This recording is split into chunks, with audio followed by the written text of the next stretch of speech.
नमस्कार। चौथा पाया में आपका स्वागत है। आज दीपावली है। देश भर में उल्लास और खुशियों की फुलझड़ियाँ छूट रही है। आप सभी को दीपावली की बहुत बहुत शुभकामनाएं। दोस्तों, दीपावली त्योहार ही सौहार्द का है। दीपावली त्योहार ही आपसे स्नेह और प्रेम का है। लेकिन ये इसके साथ साथ जो हमारे देश का एक महत्वपूर्ण राज्य है बिहार, वहाँ पे लोकतंत्र का सबसे बड़ा उत्सव हो रहा है। लेकिन वहाँ पे स्नेह की फुलझड़ियाँ नहीं, बगावत के बम फूट रहे हैं। और स्थिति ये हो गई है कि महागठबंधन जो बदलाव की बात करता है उसमें मत एक नहीं है। आज आरजेडी ने 143 प्रत्याशियों की सूची जारी कर दी और कांग्रेस ने भी बाकी बचे अपने 6 प्रत्याशियों की सूची जारी कर दी। कुल मिला के कांग्रेस 60 सीटों पर अड़ी है और उसने 59 प्रत्याशी अपने घोषित कर दिए हैं। सवाल ये है कि जब भी चुनाव होता है तो पार्टियां जो है वो अपने ऑब्जर्वर बनाती है, वो अपने सीनियर ऑब्जर्वर बनाती है और उनकी एक बहुत महत्वपूर्ण भूमिका होती है चुनाव को तय करने में। लेकिन इस बार बिहार में जो है वो राजस्थान की राजनीति के जादूगर कहे जाने वाले अशोक गहलोत को सीनियर ऑब्जर्वर बनाया गया। लेकिन ना तो अशोक गहलोत बिहार में कहीं नज़र आ रहे हैं। हाँ, उन्होंने एक चार्जशीट जरूर नीतीश सरकार के खिलाफ जारी की थी, कुछ प्रेस कॉन्फ्रेंस उन्होंने की थी, लेकिन अब अशोक गहलोत बिहार की चुनावी पिक्चर से फिलहाल गायब है। और उनके साथ में 2 जो सीनियर ऑब्जर्वर और बनाए गए थे, भूपेश बघेल और अधीर रंजन चौधरी, ये भी नज़र नहीं आ रहे। तो सवाल उठना लाजिमी है कि कहाँ गए ये सीनियर ऑब्जर्वर। और एक सवाल ये भी लोग उठा रहे हैं कि जिन राहुल गांधी ने वोट चोरी, SIR और बेरोजगारी जैसे मुद्दों को लेके बिहार में 16 दिन तक यात्रा निकाली और एक मोमेंटम महागठबंधन के लिए खड़ा किया, तेजस्वी यादव जो है वो उनके साथ में रहे और भी जो महागठबंधन के नेता जो हैं वो उनकी यात्रा में, वोट अधिकार यात्रा में शामिल रहे, वो राहुल गांधी कहाँ हैं? उन राहुल गांधी और तेजस्वी यादव जो एक ही जीप पे सवार होते थे, एक ही रथ पे सवार होते थे, आज दोनों में बातचीत क्यों नहीं है? ये सवाल जो है वो देश की राजनीति में छाए हुए हैं।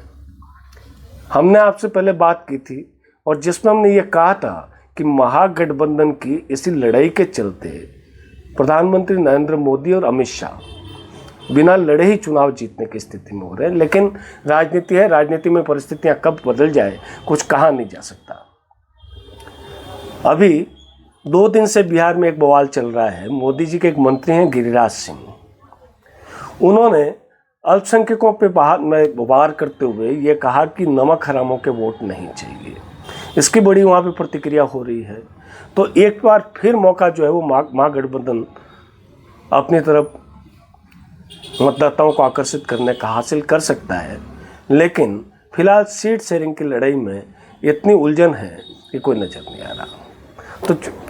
तो चूंकि हमने जो सवाल जो हमारे सामने आए हैं, अशोक गहलोत कहाँ हैं, राहुल गांधी कहाँ हैं, ऑब्जर्वर्स कहाँ हैं, इसका जवाब हमने जानने की कोशिश की। तो कांग्रेस का ये कहना है कि ये एक रणनीति का हिस्सा है कि कोई भी सीनियर नेता जो है कांग्रेस का, जो बिहार का नहीं है, वो सामने नहीं आ रहा। और इस बार कांग्रेस ने यह तय कर दिया है कि हमेशा जो गठबंधन के साथी हैं उनके लिए वो अपनी सीटें कुर्बान करते रहे हैं, लेकिन इस बार वो अपनी जीती हुई सीटों को गठबंधन के साथियों के नाम पे कुर्बान नहीं होने देंगे। जो 60 सीट कांग्रेस लड़ना चाहती है उस कांग्रेस, और ये सारी जो चीज़ है वो स्थानीय नेताओं पे छोड़ दी गई है, इस जिम्मेदारी के साथ में कि आप अगर लड़ रहे हैं तो आपको जीतना भी आपको है, हम तो सिर्फ मदद कर सकते हैं। तो ये इस बार एक बदली हुई चुनावी रणनीति वहाँ पे सामने आ रही है। राहुल गांधी तेजस्वी यादव से बात नहीं कर रहे हैं, एक बार तेजस्वी यादव ने शायद राहुल गांधी से सीधे बात करने की कोशिश भी की, लेकिन उन्होंने ये कहते हुए बताया जाता है उस बात को ख़त्म कर दिया कि आप बिहार के नेता हैं, बिहार की राजनीति को आप ज़्यादा समझते हैं, हमारे बिहार के जो नेता हैं वो आपसे बात कर रहे हैं, आप उनके साथ बात कीजिए। ये राष्ट्रीय मुद्दा नहीं है कि हमें बीच में आना पड़े। तो ये राहुल गांधी की ये रणनीति क्या है कि एक बार तो उन्होंने मोमेंटम खड़ा कर दिया और अब वो स्थानीय नेताओं पे इस बात को छोड़ रहे हैं। क्या एनडीए की जो लड़ाई है उसको देखते हुए राहुल गांधी ने कोई अपनी रीति नीति बदली है, या नीतीश कुमार के बारे में जो भारतीय जनता पार्टी के खासकर अमित शाह के जो बयान आए हैं कि मुख्यमंत्री का फैसला तो चुनाव के बाद होगा, नतीजों के बाद होगा। फिलहाल भारतीय जनता पार्टी और एनडीए के नेता ये इतना ज़रूर कहते सुने जाते हैं कि एनडीए नीतीश कुमार के नेतृत्व में चुनाव लड़ रहा है। तो वहाँ की जो राजनीति है, क्या उस पर कोई अंदरूनी वार करने की तैयारी की है महागठबंधन ने, या महागठबंधन ये चाहता है कि बिहार के नेता जो हैं वो आपस में अपनी ताकत वहाँ पे खड़ी करे, भले ही वो सीटें कम लड़े, भले ही वो कम सीटें जीते, लेकिन वो कांग्रेस को वहाँ पे खड़ा करे। क्या ये कांग्रेस की रणनीति है? आपको क्या लगता है कि क्या राहुल गांधी के और क्या जो ऑब्जर्वर जो बनाए गए हैं अशोक गहलोत, भूपेश बघेल और अधीर रंजन चौधरी, इनकी भूमिका में एकदम इनकी चुप्पी चुनाव में क्या कोई रणनीति का हिस्सा है? क्या इससे महागठबंधन को कोई फ़ायदा हो सकता है? आप हमें कमेंट बॉक्स में ज़रूर बताइए। हमारे चैनल को लाइक और शेयर कीजिए और सब्सक्राइब भी कीजिए, ताकि हम रोज़ाना एक उत्साह के साथ आपके सामने जो अंदर की खबर है, निष्पक्ष खबर है, वो आप तक ला सकें। एक बार फिर आप सभी को दीपावली की शुभकामनाएं। कल आपसे फिर मुलाकात करेंगे, तब तक के लिए दीजिए मुझे इजाज़त। नमस्कार।